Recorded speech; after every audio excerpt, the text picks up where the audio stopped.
ኬንያውም ነበሩና ጓደኞቼ ጠየቁት እሷ ኢትዮጵያ ነች አሉ አትሌት ጽጌ ዱጉማ ባላለሁ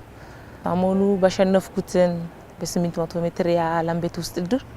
ይወታጋብጄ ኢንተርቪው ያተደረኩ ነው አመሰግናቸዋለሁ አትሌት ጽጌ ዱጉማ እንኳን ደስ አለሽ እንኳን አብሮ ደስ አለን እንዴት ነበር ሲወጤ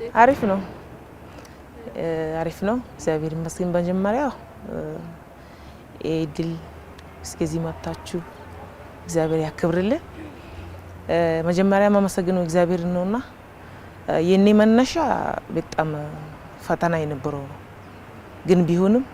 ከእግዚአብሔር ጋር ሁኜ ያለው ነገር አልፌ እዚህ ደረጃ ላይ ደርሻለሁ ካጭር ቀይት ነው የቆየሁት እኔ 400 ከዛ በፊት ግን ከጥሩናሽ መሰልጠኛ ነው መነሻዬ መጀመሪያ ከጥሩናሽ መሰልጠኛ ማዕከል በመቶና